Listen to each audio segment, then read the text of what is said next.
Hello, and welcome to Beyond Resistance, a look at politics from the local level. I'm Sarah Schultz from Midland, Michigan, and I'm a local political person and former candidate. And I have with me Jennifer. Jennifer, do you want to introduce Oh, yourself? yeah, I'm Jennifer Austin. I'm the chair of the local Midland County Democratic Party, have been for 4 years and currently going to be running for another 2-year term. Um, Involved in politics a little bit before that, but mostly just volunteering and organizing and that kind of stuff. Yeah, and mostly just obsessed since then, right?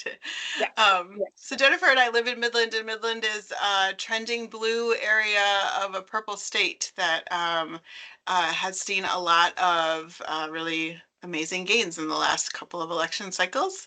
And our intention is to just have some conversations about politics from the folks who are on the ground.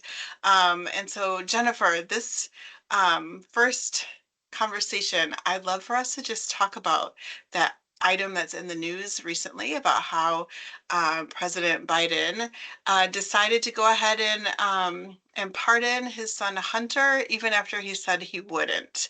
That happened. The news broke about that just a couple days ago. I know that you and I both have some thoughts and opinions about that, and I'd love to hear what you think.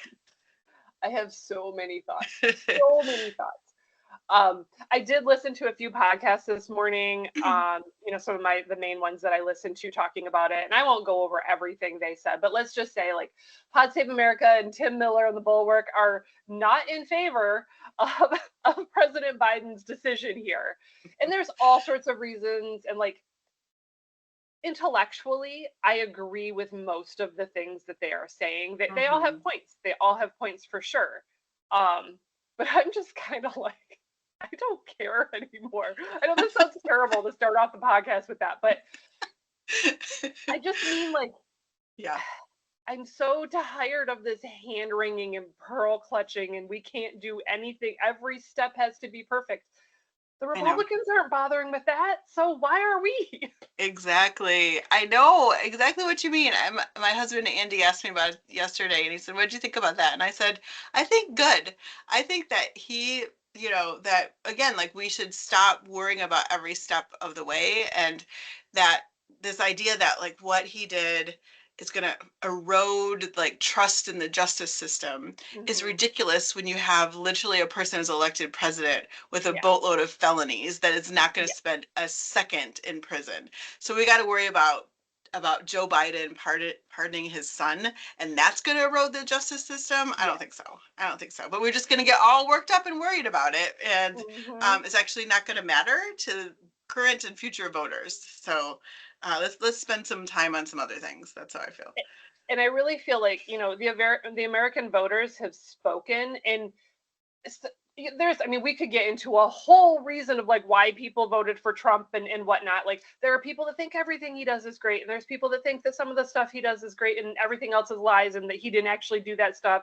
And then there's people that are like, oh, I just want to have a better life financially and blah blah blah. So anyway, my point is like um the voters decided whether they liked what he did or they didn't believe what he did or they're going to ignore what he did. They decided it doesn't matter. Yeah, So I'm kind of in this like nothing matters phase. Like yeah, why are we twisting ourselves in knots over this? And just this whole idea of um it's going to give a permission structure. Are you flipping kidding me? ridiculous. A permission structure for a felon? Yeah, That's what we're worried yeah, about? exactly, I can't exactly. even with that argument.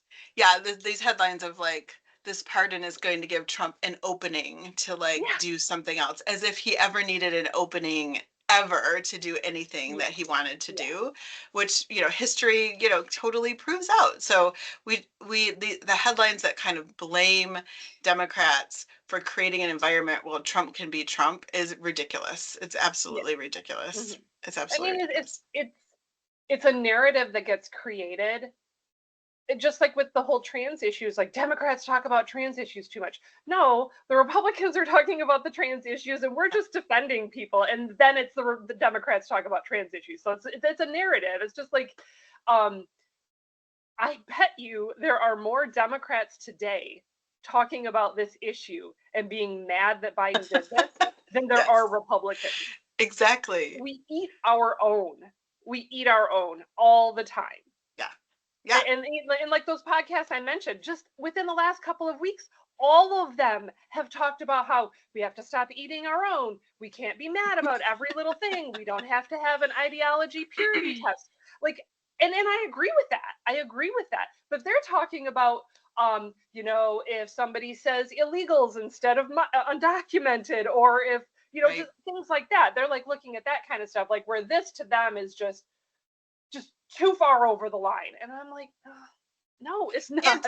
it is not. And also, like, it's not even breaking any rules or laws. It's No. like breaking some unwritten traditions. Hmm. And for sure, the Republican Party is just steamrolling over every single unwritten tradition or like rule or any like maximizing and leveraging any possible loophole they can possibly find. So like if this pardon is indicative of like future like movements and actions that are going to press the like push the line a little bit against tradition for the benefit of the American people in the last couple of months of the Biden term, then I'm here for that. Like that Hmm. is absolutely fine for me. And my pearls are unclutched about this I, whole I took thing. them off. I'm just not wearing them anymore. We stopped wearing our pearls, sadly, but if I had them on, then they would not be clutched because actually it's great. And the fact of the matter is, Hunter Biden was like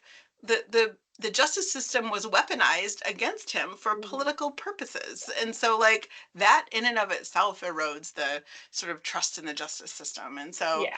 um and I it's like every single like politician locally or nationally had to come out with a statement about this and further amplify it again like in the democratic circles. Like we would not be talking about this at all if it weren't for our Hmm. own actions to Yeah. like elevate it as an issue. Yeah.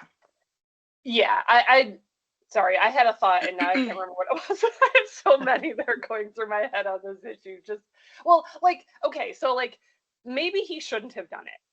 I can concede maybe politically he shouldn't have done it, but I am so past the caring that we do every perfect little thing and our Yeah. candidates are absolutely perfect. I'm just so done with that. Just do what you got to do within the law. I agree, within the law. Yeah. And don't apologize for trying to do the right thing. And like if it was one of our kids, I mean, I liked, me, I'm a rule follower. You're always telling me to, stop adhering to the rules so much That's when they true. don't even really exist. But if it was your kid, like I don't think I would have said, nah, sorry, consequences of your Exactly. actions. Exactly. I think that I mean, like I think I mentioned in another kind of string, like this man has given 50 years of his life in service to this country. And here he is in his 80s at the end of all of that, and he has the ability to pardon his son, and it's Hmm. not breaking any laws, and all that's going to happen is like I don't know, some pundits are going to get bent out of shape about it. Like any parent would do it. Yeah. Maybe the only thing that he did that wrong was to say that he wouldn't and then do it, right? Well, that's the other thing is people are like, "Oh, he lied to us." You know what? I'm more pissed about the fact that he said he was going to be a bridge to this next generation and Yeah, then he decided to run again. Like exactly. I already Yeah, expended my pissed offness at Biden over that. This does not even exactly. this isn't there. I don't care. Exactly. Yeah, exactly. And I'm ready to move on from all of that and figure out what's next. But Hmm. I just really think that this topic is a good example, like you said, of like Democrats like eating eating our own babies essentially, like just Hmm. really steamrolling over each other to try to just appear Yeah. pure or whatever. And we're in a new ball game now. Like this is a whole new game with different rules, and I'm really here for whoever's willing to like play Hmm. by this whole in this whole new environment in a way that it's going to Yeah. get us what we need It's to get. it's not the same game. It is not the same Yeah. game. The voters have voted for a change candidate for like over a decade. I mean, Obama Hmm. twice. He was considered a change candidate. Yeah, Trump was as much as we don't like his change, he was a it's still change change. candidate. Yeah, Biden was a change candidate, and yeah. now Trump again is a change candidate. People don't have trust in the system. They want to change. They want something to change, and they want somebody that's going to shake it up. And well, I'm not sure that all of that is great for our governmental system. It's A, what the voters want, and B, I mean, I see it a little bit. There are definitely problems in our system that we need to fix. I sure as heck don't think Trump knows how to do it, and I don't think he's going No, to. for sure no. Yeah. But we have to stop with this. Like, we have to adhere to the old coat of arms. Hmm. We're not knights anymore. We're the round table's done. We're in a new game. We're not jousting anymore. I don't Exactly. know what the game is yet, but it's definitely Yeah. not jousting. It's definitely not jousting. It's definitely not jousting. I don't know. It's like I don't know, back alley, knife fighting or something. Yep. I'm not Yep. And exactly we sure. keep bringing paper utensils to the knife fight, and we need to stop. Right, exactly. Exactly. Yeah. I don't know. I think that we have got to figure out, what we need to do locally, and it's not what we need to do about the whole Biden Yeah. There's Hunter nothing we Biden can do thing, about but it's more about like understanding the environment and how decisions that. and like how the like media is playing things out, and how the like state and national Democratic Party is acting, and we have to at the ground level figure out like what is our narrative, like what is the Mhm. ground that we need to stand on now, and where do we need to be like pushing, and where do we need to be spending time really focusing on like mutual aid and caring for each other, and how do we stop spinning our wheels and our energy and our efforts in these Mhm. sort of stupid headlines that Yeah. that are meaningless. They're for sure meaningless from an election perspective 4 years from now, right? So like what is even the point? Even What is the 2 years from now, for nobody's going to sure? remember this. Yeah, Look at all the stuff that Biden did in the first 2 years of his administration. No voter remembered that well, I shouldn't that's say right. no voter. A whole lot of voters did Yeah, not remember it or yeah, have not felt it. So yeah, we all have very short memories when it comes to this kind of stuff. totally, totally. Well, cool. Anything else come to mind on this topic?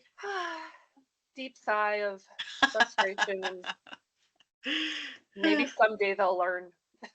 A lot of that going on. A lot of that going on. All right. Well, Jennifer, it's always great to talk to you. I'm sure we'll get together again on some other topic.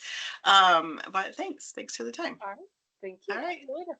Bye. Bye.